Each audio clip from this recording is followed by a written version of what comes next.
For the final time this year, at least at home on FTA Sport, delighted to be joined by Bristol Pitbulls head coach Jamie Elson. And Jamie, I don't know if the emotions have calmed down yet. You've done it. You're through to the Final Four. My word, you did it the hard way. Yeah.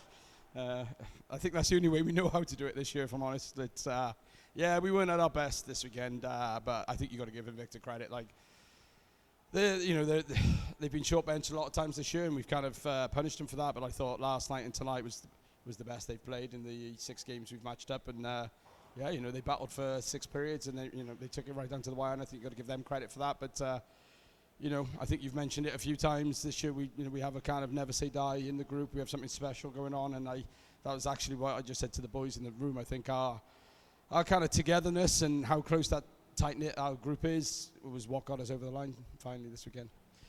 I know what goes on in the room stays in the room, but I'm just wondering, the bench, the last few minutes of that first period when you're 3 goals down, the locker room, and I know you took some moments before you went into the locker room.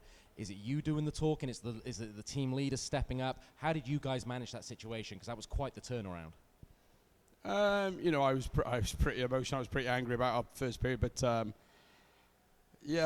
just felt like we needed a little bit of calmness and togetherness, and so I took a bit of time. I didn't want to go straight in, raw emotion. I kind of let the guys have 5-6 minutes to kind of air things out between them a little bit, and just kind of take stock for myself a little bit, and then I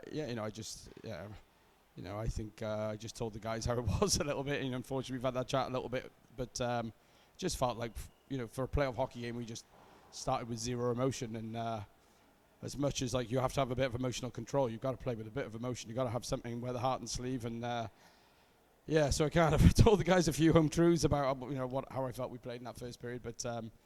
In fairness to the boys, the same as a lot of times this year, they've stepped up. We had bad 20. We drew a line, we got after it, and we got back to our game after that. I'm going to ask you this question. I appreciate it might be a no comment or I didn't see it, and we will go on to positive things in a moment.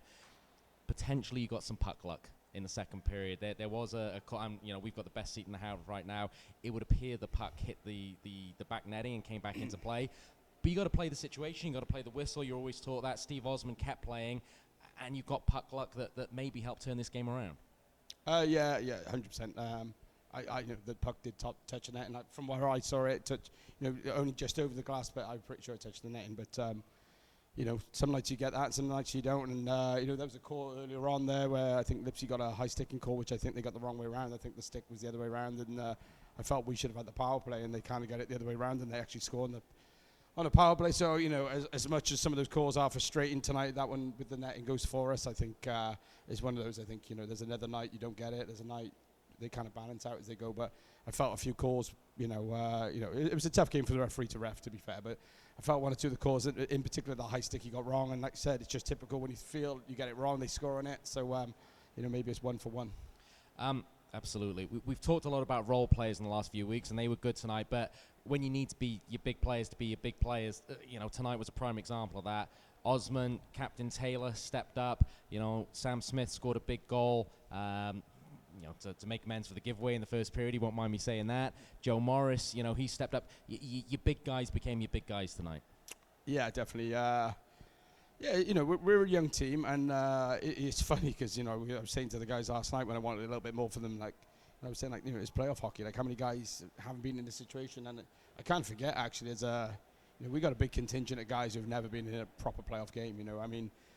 Junior playoffs is a long way from this. In terms of kind of that intensity and that physicality. So we're a young group, and there's a lot of guys that have been nowhere near a kind of emotional, kind of heartfelt battle like it was for 6 periods this weekend. So it was important. Like guys like Loris, to be fair to him, spent the whole day at the hospital today, like getting his ear stitched up from a bad hit last night, and he's 50-50 whether he's going to play, but he gets here just before face-off, and he turns up and he makes a big play on that first goal, and I think that was a huge turning point. We needed that goal, we needed that moment. So and then Ozzy, the same. Like he has a tough turnover. He knows, he came to the bench and owned it in the first period, but he makes a hell of a play on that play that comes around the glass, and just vital turning points. You need big guys to step up. Lipsy and Jay on that power play goal at the end, the one that seals it. Just big guys turning up at the right time.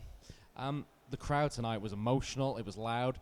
I guess for the majority that's a good thing, particularly in the third period. You guys really rode that momentum. Did it initially cause a few nerves? You know, was it a double-edged sword tonight?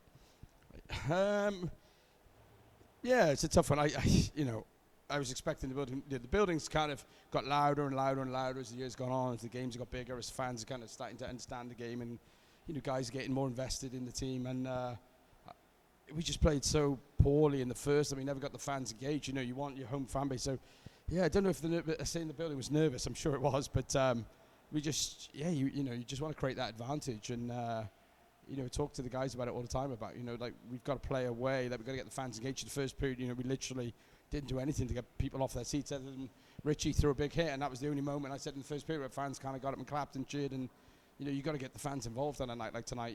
Nights like tonight there's a lot of passion on and off the ice, and you got to feed off it. You got to create it. And unfortunately, until the second period, we didn't really make much of that happen. I felt like there was a lot of guys maybe were a little bit nervous tonight, but that comes from a young group, and it'll be a huge learning curve for a lot of these guys. That'll be a huge experience for them for the future. Yeah, they'll be better for this experience, and they'll be able to use that experience pretty much straight away. You are going to the Final Four. You're going to Milton Keynes. I've just asked Richie Hargreaves the same question. You're going up against three very good teams, the Raiders, Chelmsford, and, of course, the Barsetters, the Streatham Redhawks. But you're not going to Milton Keynes just to make up the numbers.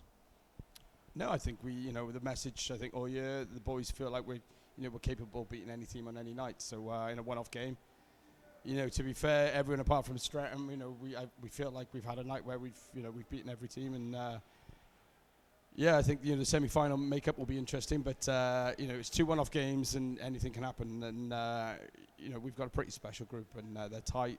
There's so much togetherness. Groups like this don't come around very often. And like I said tonight, I think the tightness of the group and how close the group are and how much they care was the deciding factor. I think over two games. So do you know what? They're excited. I think we deserve an opportunity to go to the Final Four, and whether we fall at the first hurdle or the second, or whether we go all the way, it'll be a huge moment for the Bristol Pitbulls getting there and giving the fans a chance for another weekend. And I think the guys will go with no fear. They're just going to play and roll the dice and see what happens. It will be a huge weekend. Lewis and myself are looking forward to it, going as fans with beers in our hands instead of microphones. But for the last time this season on FTA Sport, Jamie, congratulations and thanks for everything you've done for us this season. Thank you guys very much.